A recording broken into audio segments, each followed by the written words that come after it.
Hi, so what we're going to do is we're going to draw our periodic table letter, okay, whatever that is, might be a K, might be an MG, and you're going to draw that on an isometric page. So I'm going to put this page link on our Teams page, okay, so it's quite easy to find. So you're going to imagine that you are drawing it out of 3D boxes, okay, so imagine you're making this, it's on the table, you're laying them flat. I found this is the easiest way to do it. This doesn't have to be in grey, it could be in any colour, but I've just gone with whatever it was its default setting. So there you go, and keep it to capitals, it's much easier. Now what you can do once you've done that, you can go to the inspect button, and it's really cool because you can sort of move it around and see it from different viewpoints, okay. You can also do that by moving it around here. You can turn the axis off, you can have a look at it so you can see how it's constructed. You can look at it in plan view. So get screen grabs of all of these things because I'm expecting like a double page of experimentation on this, okay. So once you're happy with how it is, then you can save it. Now when you go to save, it's really annoying, you need to right mouse click on it, but it always has this extra box. So if you click on the rubber, then go and then save as, and you can save that onto your desktop or into OneDrive, and then you need to go and open it up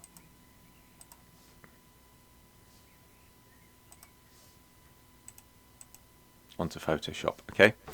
Once you've got that, create another layer underneath it, so drag that one over.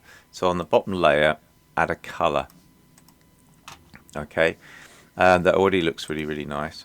I'm going to move that around. You can change the size of this, maybe make it a bit bigger. Do be aware though, obviously if you make it too big it does pixelate a little bit.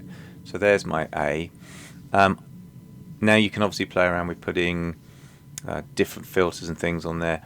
Have a go at doing a drop shadow. I can do that on my computer quite easily by just double clicking up here. Now on the school ones I'm not quite sure, I think you double click on the layer and it gives you the option for drop shadows, okay.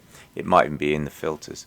So once you're happy with that, go on to layer and flatten the image, and then simply experiment. So duplicate the layer, we've done this a million times, you know, offset it and then do all this sort of stuff, okay, just to make it look more interesting.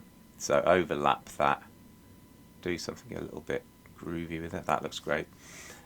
Try a few different sort of filters, each one, you know, you can get a screen grab of it, that can go in your book, just go through them until you've got one that you really like. I like that quite a lot. Alright, and so when you're happy with what you've got, say for instance it's that one, you can flatten your layer. You might decide you want to crop it. I think that's it, that's all I want, and then go and save that, okay. So if you save that as a JPEG into your OneDrive, then you'll be able to open that up onto something like PhotoMosh and then just play around with that a little bit more, okay. So you get other options of what it could look like. So get that on there. Again, it's a really quick way, just hit the space button.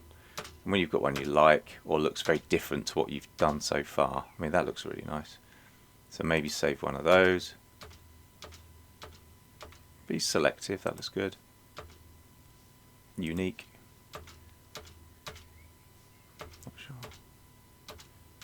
Okay, and then you can just use any of these. I'm going to save that one as well.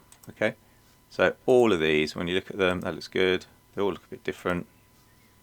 Okay, that will make a really nice study page. That's really cool. I'm having that. Simple as that. You might need to save it a few times so that you get the best bits, seeing as that's moving. Yeah, it looks pretty good. And then just keep going. So I'm expecting a double page on this. Get tons of these things. Okay, simple as that. Have fun.